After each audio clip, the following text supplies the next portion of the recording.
buenos días para todos y todas. El día de hoy pues me complace mucho saludarlos.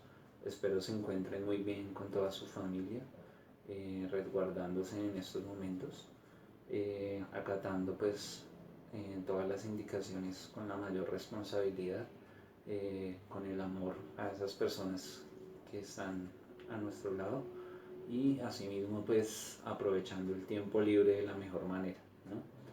Eh, bueno, aparte de eso, pues este video pues está generado para dar claridad frente a los temas que vamos a abordar de aquí en adelante, en lo que compete al segundo periodo y hacer énfasis en aquellas inquietudes o aquellas necesidades que surgen a partir de la elaboración de los talleres. Antes que nada, pues para mí es muy importante dar claridad de lo que vamos a abordar durante este segundo periodo, teniendo en cuenta que pues desde ahí parte todo lo que estamos haciendo en estos talleres de aquí en adelante, ¿no? El tema que vamos a abordar es la capacidad física condicional de la fuerza, ¿sí? Lo vamos a trabajar en lo posible como lo trabajamos la resistencia el periodo pasado, ¿no? Con juegos, con diferentes prácticas deportivas, diferentes ejercicios que pues, nos van a ayudar a mejorar desde el ámbito corporal y desde otras dimensiones trabajadas. ¿Listo? Eh, ¿Qué se requiere para esto? Pues un compromiso de ustedes desde el hogar, de trabajo autónomo, teniendo en cuenta que pues la contingencia no nos permite tener control como tal de las prácticas, pues es importante que usted asuma esa conciencia corporal y de alguna manera pues desarrolle una serie de ejercicios, una serie de prácticas corporales que le ayuden a potenciar dicha capacidad, que pues en este caso es la fuerza. ¿Listo? Mm, bueno, vamos a comenzar. Lo primero, vamos a definir qué es la fuerza. Teniendo este punto o esta pregunta no está dentro del taller, pero pues es muy importante abordarlo. ¿Listo? Es la capacidad de ejercer tensión a través de una acción muscular que pues denominamos contracción muscular. La contracción muscular lo vamos a abordar más adelante teniendo en cuenta que ese sí está dentro del taller. Eh, Dicha contracción nos permite vencer, aguantar o hacer tensión o presión ante una resistencia o algún estímulo que puede ser cualquier. ¿Listo? Entonces, esa es una concepción general de lo que es la fuerza. Es muy importante comprender que pues, esta es una capacidad de las primordiales y pues que se trabaja o se tiene que trabajar día a día, ¿sí? Muchos creen que la fuerza se desarrolla a través del entrenamiento, a través de alzar pesas y demás, pero no. Esta es una capacidad que trabajamos incluso desde el momento en que empezamos a dar nuestros primeros pasos, desde el momento en que intentamos ponernos de pie, porque pues para andar en dos pies pues es necesario tener fuerza, vencer la resistencia de la fuerza de gravedad y demás. Entonces es muy importante hacer claridad en eso. Otro aspecto importante es que para entrenar la fuerza pues, se requiere cierta responsabilidad, teniendo en cuenta que si uno trabaja la fuerza con sobrecargas desde tempranas edades, esto puede generar que se atrofien los músculos y pues no haya esa evolución corporal que requiere cada persona de acuerdo a su edad. Importante tener en cuenta que la sobrecarga se empieza a usar a partir de los 14, 12, 13, 14, básicamente teniendo en cuenta que ese es el momento en el que el cuerpo pues empieza y desarrolla como tal toda la masa muscular necesaria para eso, ¿sí? Entonces, con los chicos muy pequeños se recomienda mucho los ejercicios de autocargas, que pues eso también lo hablaremos más adelante, y uno que otro trabajo de sobrecarga, pero con una carga moderada y no, que no vaya a afectar pues el tono muscular de cada persona. La fuerza máxima se alcanza entre los 20 y los 25 años, como ya lo decía anteriormente, teniendo en cuenta que es el momento en el cual pues ya tenemos desarrollada toda nuestra capacidad muscular a nivel fisiológico, anatómico, y por tal motivo pues hay que trabajar duro a partir de pues estas edades. Eh, a partir de los 25 años ya empieza a haber como tal un deterioro de esta capacidad si no se trabaja, ¿sí? La idea después de los 25 años es mantener lo más que se pueda dicha capacidad para que pues no vaya a haber ninguna dificultad.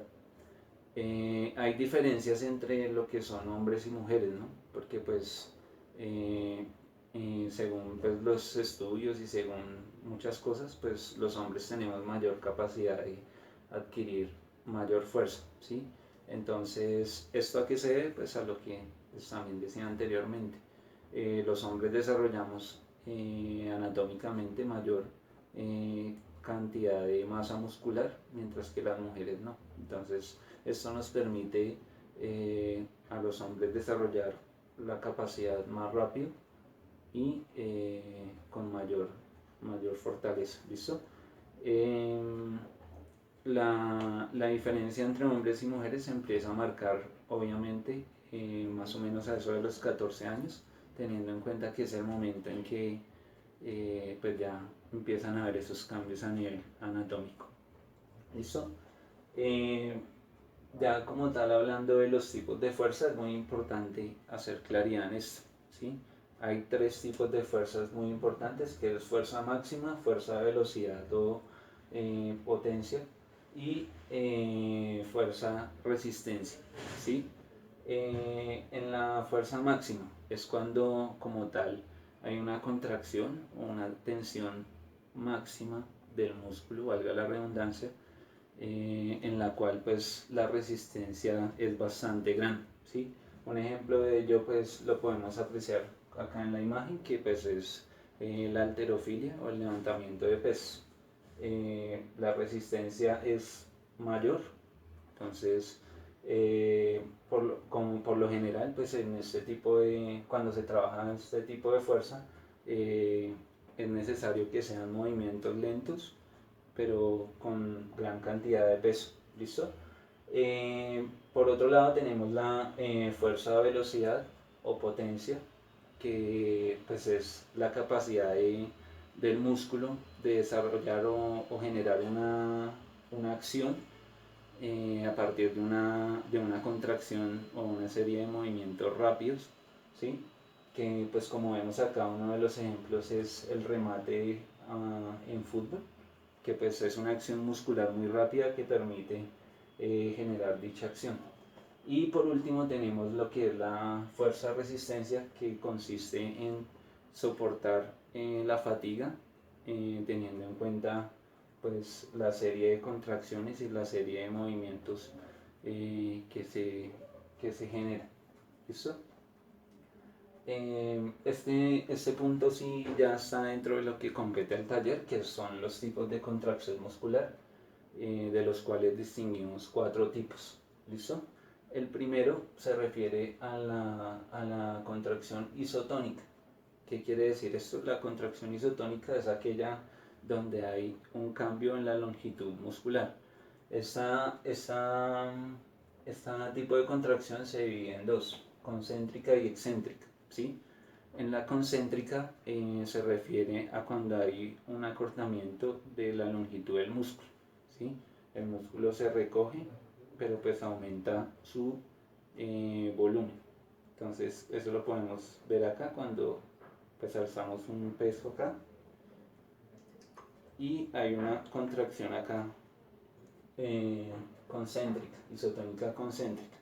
La excéntrica se refiere a cuando pasa lo contrario, que el músculo se alarga, pero pues igual se genera una tensión o cierto aumento en el volumen del músculo. ¿Listo? Ya hablando en el siguiente tipo de contracción, pues es la isométrica, en la cual pues no hay ningún tipo de cambio, contrario a la que es la isotónica, es decir, el músculo se mantiene, no hay ningún tipo de cambio en su longitud, no hay variabilidad. Un ejemplo de ello, por ejemplo, es cuando estamos acá haciendo una sentadilla sostenida, ¿sí? Ahí estamos generando una contracción muscular, pero no hay ningún tipo de movimiento. Eh, Siguiente, la contracción ausotónica, la cual pues es una combinación entre la contracción isotónica y la contracción isométrica. Un ejemplo de ello es los ejercicios que se realizan de extensor de piernas en el gimnasio, por ejemplo. Eh, para trabajar en casa, por ejemplo, hay ejercicios con banda, en la cual, por ejemplo, em, se pide generar la contracción del cuádriceps y sostener ahí y después otra vez generar, ¿sí? Entonces hay una combinación entre el cambio de longitud del músculo y en la isométrica, que pues es cuando se genera una contracción estática, ¿listo? Y en la isocinética, que pues es así, es más eh, o pues se refiere como tal a cuando se genera cierta repetición de una contracción. Un ejemplo de eso pues es remar. Cuando remamos pues generamos una contracción repetitiva, el cual pues consiste en mantener el ritmo y pues la dinámica como tal del ejercicio. ¿Listo? Mm, ya en cuanto al tercer punto, pues nos compete hablar de lo que es las autocargas, que pues es un sistema de entrenamiento de la fuerza, en el cual pues se trabaja con el propio peso corporal, como pues lo dice la palabra. Em, en el taller como tal, pues yo solicité que pues, se realizara la descripción de 5 ejercicios teniendo en cuenta la técnica, los músculos que se utilizan y pues el beneficio para la salud. El día de hoy pues vamos a explicar uno de esos para que pues lo tengamos en cuenta. Hay varios que pues son muy cotidianos, por decirlo así, que pues son los abdominales, las sentadillas, las flexiones de codo y demás.